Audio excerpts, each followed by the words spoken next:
Welcome back. I'm Lindsay Burton, Illuminate Functional Medicine health coach and operations manager. We are so happy to have Dr. Jennifer Franklin and Mary Margaret Burch, our nurse practitioner, here joining us today. We are going to be discussing something that maybe you've never heard of, but it's PANS, PANDAS, and neuroinflammation disorders. So we'll get into what those mean and what those look like and how we treat those. This information could be life-changing for you or a friend or somebody that you know. We're going to start off first by kind of learning what it is if you don't know. So Dr. Franklin, can you kind of tell us what is PANS, PANDAS, neuroinflammation? Yes, PANS stands for Pediatric Acute Onset Neuropsychiatric Syndrome. PANDAS so that's the umbrella term. PANDAS is a subset under that. It's an autoimmune neuropsychiatric syndrome associated with strep. PANS is the broader term that we kind of use before we know exactly what is triggering it. Essentially, it is brain on fire, neuroinflammation, acute onset of these symptoms that just have parents baffled and leave them terrified. What is going on with my child? They Google it a lot of times and are looking for specialists in this area, and that's how they find us. So what are some of the specific issues that a parent may wake up to and that would lead them to believe this might be what they have? Yeah, that's a great question. There's certain diagnostic criteria, but essentially we're looking at things like OCD, acute onset, anxiety that's beyond what is normal, separation anxiety, not even able to go to school because they can't separate from the parents anymore. We can see tics, motor tics, verbal tics. We can see urinary issues, frequent urination, start wetting the bed after a child has been dry at night for years even, not able to sleep, academic regression, handwriting changes. They can't do math they once did.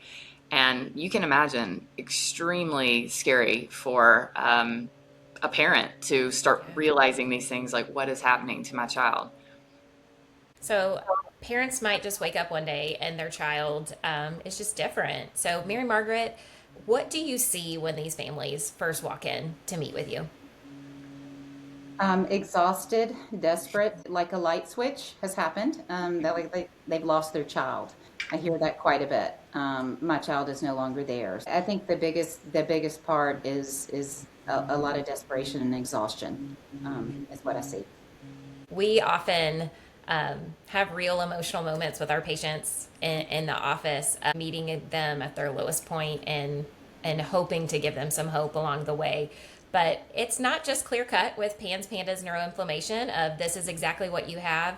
It's a little bit like detective work. So Mary Margaret, when you suspect have these kind of different symptoms, what are you looking for to figure out if that's what's going on? So I'm definitely asking questions to try and figure out, is there a trigger that led to this? Kind of digging a little bit deeper around that history. And sometimes it is acute, but the acute phase may be 6 months prior. So it's acute at some point, but they didn't quite know at the time, and they just kind of kept going. So I think it's kind of taking a really good history of when that change happened and what was surrounding that. Thinking about family history of autoimmunity is important. So I think getting a thorough history um, really guides a lot of that to kind of go down that train of thought that it could be PANS pandas. I know they leave your office with usually some different test orders. There's some pieces that we can do that help confirm that diagnosis or suspicion that we're working with. So, Dr. Franklin, I know conventional medicine does not always recognize PANS, PANDAS, neuroinflammation. What makes us different in treating a child with these issues? Yeah, I love, number one, that I am seeing more pediatricians refer to us that are catching it and saying something is wrong. It is becoming more recognized. These once very kind of ostracized, like we don't know if this exists type diagnosis is being accepted in the conventional medicine world, which is a huge win. But oftentimes it's strep. So if they're recognizing those cases, which is great, it's like they had strep. Now my kid is different. And that is PANDAS. What comes into play that's a little bit different is, as Mary Margaret alluded to, it may not be I had strep last week, now I'm totally different. It could have happened 6 months ago, 12 months ago, years ago. And then if it's not strep, There could be many other triggers, and that's what PANDAS kind of encompasses, from things like tick-borne disease, toxins like mold. You can have other infections, mycoplasma, viruses, anything that can cause an immune reaction in the body can essentially trigger this constellation of symptoms.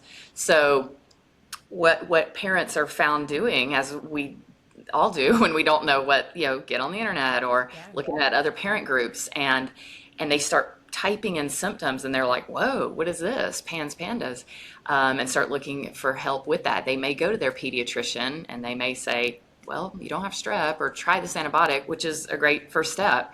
But if it's beyond textbook, and I think what I call textbook PANDAS, it can get pretty complex, and you have to be a good detective to put things together. And I would say, Mary Margaret, maybe less than 10% of patients that come see us are like, yep, this is it. You had strep, you had ticks, you had, get on an antibiotic and everything goes away. It's just typically not that cut and dry. It's a huge part of our practice that we can come alongside these families and help provide answers and dig into this a bit with them. Yeah, I love the kind of hope we can give parents of, we may not know what it is right now, but let us try to figure this out with you and get your child to a place of healing. So Mary Margaret, one thing I love about you is you do not like to put labels on kind of diagnosis on kids. And so somebody that's diagnosed with PANDAS, a neuroinflammation disorder, it's not a label that they'll have to carry for the rest of their life. So can you kind of tell us the answer to, can my child be healed from this, and maybe what that looks like of kind of the success of treatment? I think the outlook is great, actually, for this. It's an immune system dysfunction. So that's what we kind of have to remember, is that we're designed to interact. Infections are part of life. So I think taking an approach of where did things go wrong with that immune function. So if we can help get to that, to heal that, which that's super possible. It's easier the quicker we can start to help them, I have to say. The longer it's gone on, it's a little harder to unravel, but it's not impossible. So people can lead very long, productive lives. One example I'll give, which is one of the most exciting, and when Dr. Franklin and I worked together at a previous practice, I'd seen a young girl that probably had the worst motor tics I've ever seen. It was more COVID related. So once we went through a lot of treatment with her, she's a super functional, in college, doing great for several years. So no even thought of it's there, but the outlook is wonderful. So I always want to encourage families that it may be a longer road for others, but there's always hope for that.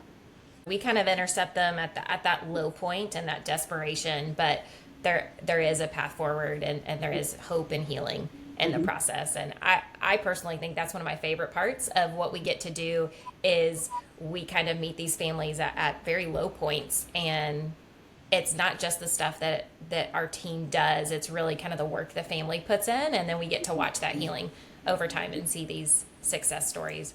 So this is just such critical, information. If there's a parent watching who thinks, wait, that may sound like my child, sudden onset of anxiety, OCD behaviors, personality changes, what should they do? I would say, call us, come see us. We can meet with you in person. We can meet with you on a telemedicine visit. You really have to find somebody that looks at you and say, I believe you. I know this is hard, but we're going to help you. And we immediately get started. And a lot of this is history, but putting it together with some lab testing if that's indicated. A lot of these kids have been through a lot of psychiatric visits and things like that. It's the other way they come to us. They've been misdiagnosed or labeled, and they may come to us on 4 different psych meds. And maybe there's this root cause of neuroinflammation and immune dysregulation that hasn't been uncovered yet. And we can help with that. We can start they don't need their meds anymore because we're treating the root cause. So to bring that kind of help, and I mentioned IVIG, that's again an immune tool that we use in some patients. We put everything together that we can and need to for each patient. And I had one that Mary Margaret and I but both have seen, and I just love this, that she felt like she was losing her child. She messaged in the portal in the last few weeks, and just she's going back to school. She's sleeping through the night. Simple things, honestly, that us with healthy children right now take for granted, and it's completely changed their world. And her last statement was, y'all have helped save her life. And it's not lost on us, the work that we do, that the Lord allows us to do, to partner with these families and help them regain their child and their quality of life. So it's beautiful. Mary Margaret, do you have anything to add? I got lost in that. I did. Yeah. It was such a beautiful explanation of I think, the way our entire team feels Yeah. on treatment. Yeah, I would totally agree with all of that. Yeah. Well, thank you so much for joining us today. If this resonates with your family, we would love to help you, even if it's not a PANS or PANDAS diagnosis. If there's something going on with your child or one of your family members, there's probably something we can do to help you feel better or figure out why you're struggling with these different symptoms. So visit our website at illuminatemed.com or call our office, and we'd love to see you and get you scheduled for an appointment. But thank you so much for joining me both today. Thank you.